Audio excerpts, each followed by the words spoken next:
Ouais, non, mais c'est ça. La loi 21, ça nous a direct mis en deuxième classe.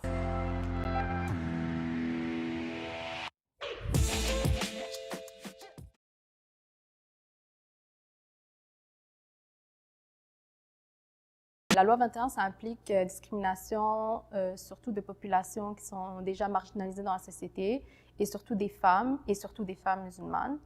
Elle implique en fait une volonté de la population québécoise et même de la société québécoise en général de vraiment faire je dirais pas un avancement, mais un front commun face au multiculturalisme ambiant, vraiment en opposant son propre système d'interculturalisme, qui est carrément qui a un tronc commun, un tronc au niveau des culturels, au niveau de la langue, etc., où c'est que la population, de n'importe quelle, que ce soit de leur religion, diversité culturelle ou ethnique, peuvent tous se rassembler en bout de ligne. J'ai pas beaucoup de recul sur ça parce que ça s'est produit mardi, mais c'est sûr que en général on est assez déçus parce que ben elle a été invalidée seulement en partie. Ça fait 2 ans déjà qu'on lutte contre la loi 21 et c'est ça d'avoir encore une mauvaise décision rendue, c'est sûr que ça frappe dans le moral.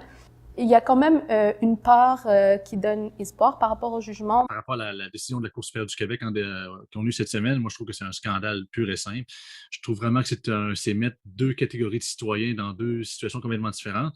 Autant qu'on le savait déjà un peu de manière indirecte et de manière non officielle par rapport à l'État ou au système judiciaire que les citoyens canadiens anglophones étaient traités politiquement différemment par rapport au régime fédéral que les citoyens francophones du Québec. Mais là, le système judiciaire, du moins le juge Blanchard, a carrément fait la séparation et a officialisé ça. Il était déçu que les Anglos soient exemptés alors que nous, on était déçus que la loi 21 reste. C'est quoi? Les peines ne sont même pas comparables. Et ce qu'il disait, c'était encore les valeurs québécoises. C'est nous, on n'accepte pas ça, c'est pas dans nos valeurs et tout. Et c'est comme si moi, je faisais pas partie en fait. J'étais pas québécoise. Genre, j'avais même pas mon mot à dire. C'est lui il débat sur moi. Et c'est ça que je trouve vraiment difficile dans ces débats-là. Je comprends qu'il faut qu'il y ait un débat, mais, mais les gens ne se rendent pas compte à quel point on nous met dans une position où on doit défendre genre, notre dignité, nos valeurs, nos propres libertés, nos propres choix.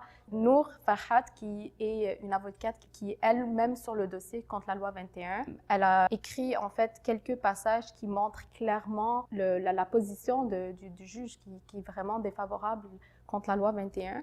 Et ce qui essentiellement a joué sur sa décision, c'est vraiment la clause dérogatoire. Ça montre clairement que les restrictions ne sont pas fondées. En fait, c'est ce qui en quelque sorte vraiment encourageant pour nous pour continuer la lutte à la Cour suprême. Cette exclusion de la simple possibilité d'exercer la carrière envisagée pour laquelle on possède toutes les qualifications représente plus qu'un simple déni d'une chance, car elle transmet le message que les personnes qui exercent leur foi ne méritent pas de participer à part entière dans la société québécoise. Moi, sérieusement, quand j'ai lu ça, là, ça m'a vraiment donné beaucoup d'espoir quant à la lutte parce que on voit clairement que la Charte des droits et libertés québécoises et canadiennes sont violées. J'ai vraiment foi en la suite. Mais c'est rare pour dire aux nouveaux arrivants que, ou les gens ou qui sont déjà ici ou qui sont issus de l'immigration, que le Québec, justement, voici les valeurs qu'on prône, puis on veut tous se retrouver autour de ce genre de tronc commun-là. Apprendre, parce que le but principal, puis je tiens à le préciser, je pense pas, selon moi, selon mon opinion à moi, que le Québec, on veut pas arriver, que l'immigrant arrive ici, ou peu importe les personnes d'origine culturelle d'ailleurs, puis on veut t'effacer, puis que tu deviennes un Québécois, mettons, blanc, hétérosexuel, ou peu importe. Là. C'est pas ça du tout. On veut pas que la culture d'origine que tu appartiens, on l'efface, puis on te met quelque chose d'autre. Au contraire, comme disait Pierre Falardeau, je veux pas savoir d'où c'est que tu viens, je veux savoir d'où c'est que tu t'en vas. Puis c'est carrément le principe de prendre la culture qui vient déjà, les gens qui viennent de Cuba, les gens qui viennent d'Haïti, de certains pays francophones d'Afrique, puis de mélanger ça avec notre système, avec notre propre noyau culturel qui est la langue française, plusieurs de nos droits fondamentaux également, pour qu'on se rejoigne tout autour de ce noyau-là qui nous rassemble. Parce que je pense que c'est nécessaire pour moi, pour un État qui se dit national, de se regrouper derrière des valeurs communes auxquelles on peut tous se rassembler. Je pense que les valeurs québécoises doivent être des valeurs qui sont inclusives. Le Québec est constitué de personnes qui sont racisées. On n'est pas tous des Français blancs, middle class. Ouais, moi je suis née ici.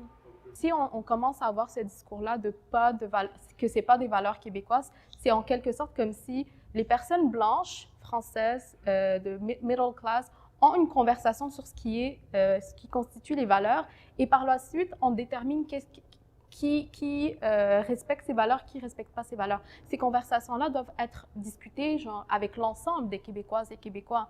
Puis encore plus avec les minorités, parce que c'est elles qui voient leur vie et leurs droits en danger. Donc, c'est de voir dans quelle mesure les valeurs québécoises vont en fait menacer les droits et libertés d'autres Québécois et Québécoises. Le peuple francophone québécois est vu au même niveau que la communauté sikh en général au Canada, que la communauté musulmane. Fait que, tu sais, il y a pas. Alors que la majorité des Québécois francophones ont toujours été en faveur de dire, oh, minute, là, OK, oui, on est peut-être une communauté linguistique minoritaire dans le pays, mais ça reste que, contrairement aux communautés culturelles dans différentes villes du Canada, ou peu importe, nous autres, on a un gros bagage, là. Tu sais, on a une histoire en arrière de nous autres, là.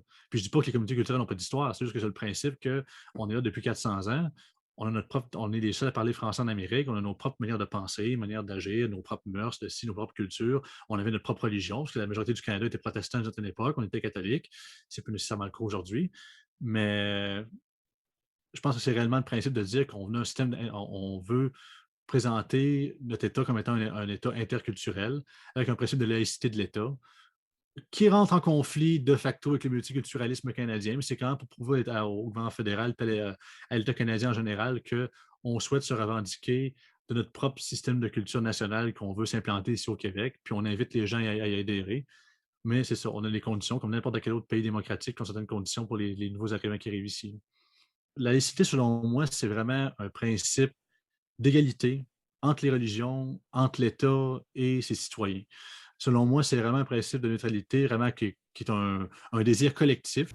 Ben, je pense que la laïcité, c'est là pour contrer toutes les tentatives de justement imposer un dogme, imposer une façon de s'habiller, imposer une façon de fonctionner dans la société. Et je pense que la laïcité, lorsqu'elle est mal conceptualisée, lorsqu'elle va dans l'extrême, elle peut à son tour faire ça aussi, imposer une façon de fonctionner, imposer une façon de s'habiller qui est influencée par autre chose qu'une religion. C'est influencé par, pour moi, c'est la suprématie blanche.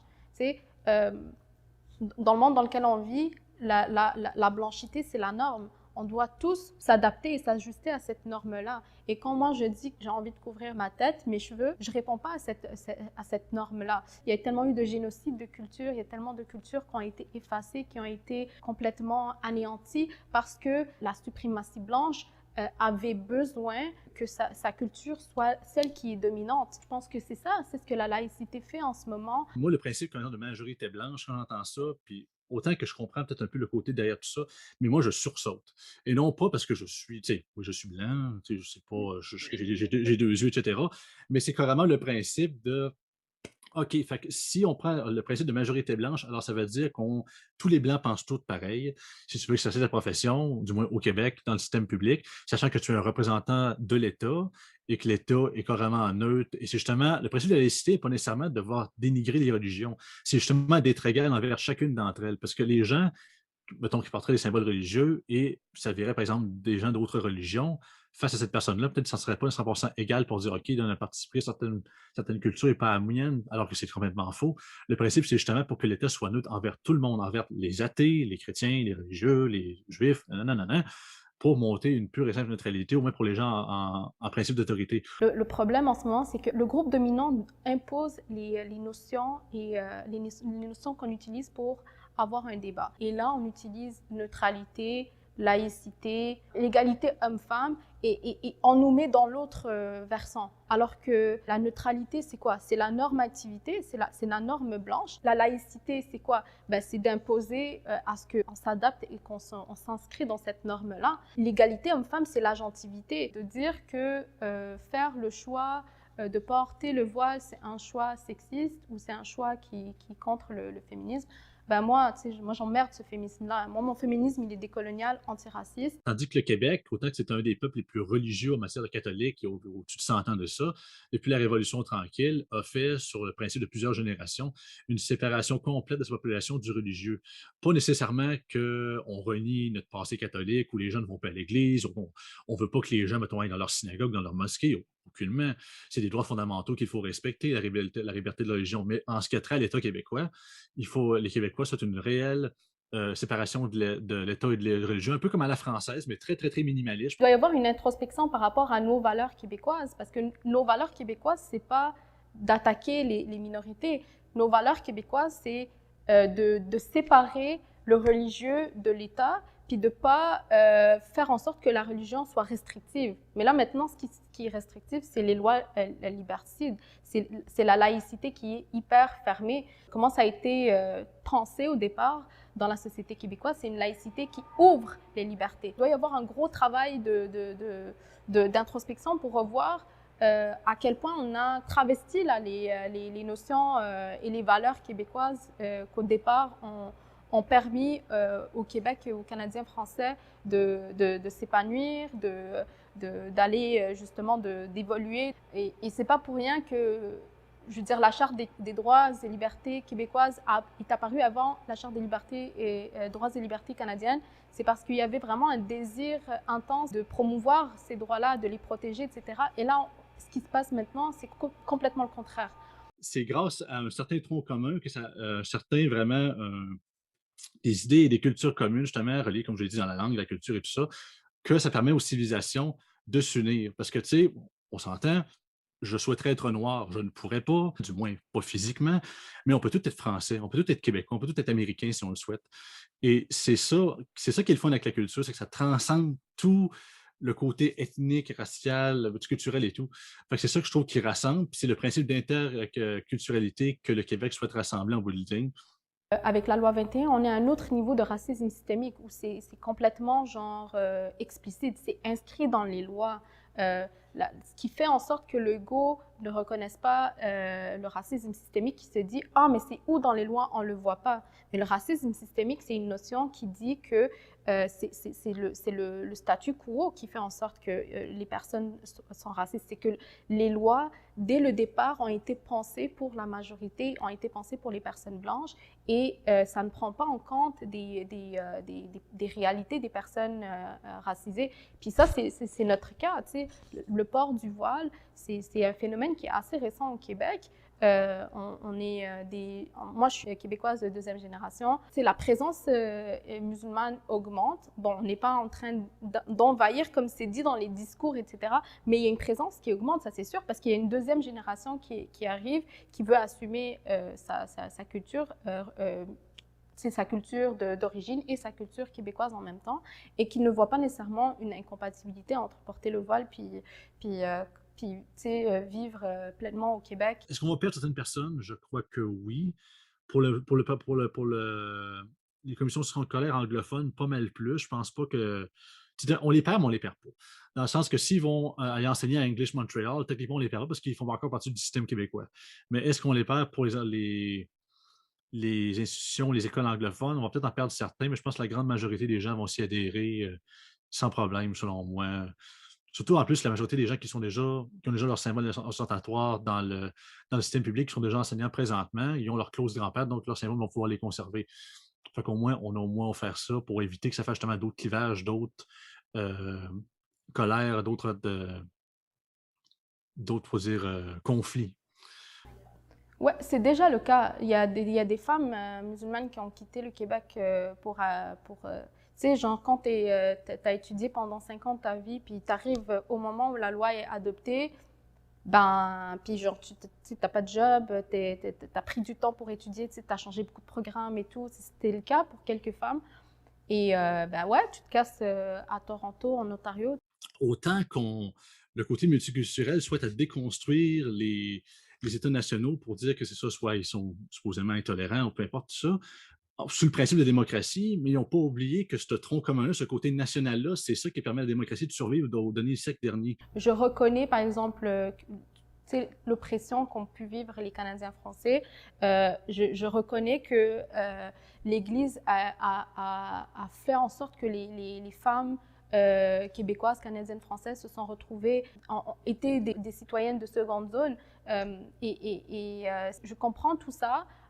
Après, c'est quelque chose qu'ils doivent résoudre par eux-mêmes. Tu ne vas pas attaquer des minorités qui n'ont rien à voir avec ça. Je pense que d'être plus proche de la période où les personnes ont été opprimées à cause de la religion, ça joue beaucoup, tu sais.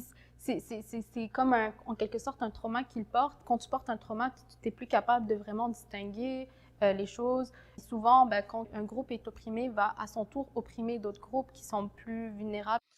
Pas faire un certain symbole, mais lever un certain bouclier par rapport au système fédéral multiculturaliste qui a été engendré par la Constitution canadienne qu'on n'a toujours pas signée. Parce que, tu sais, qu'on soit d'accord ou pas avec la séparation du Québec, c'est pas nécessairement important dans le sujet, mais est-ce que les seuils d'immigration ou le principe du fédéral d'inclure le multiculturalisme dans la Constitution canadienne n'a pas été orchestré dans le principe d'assimilation du peuple francophone dans le Canada pluriel? C'est un fait, là.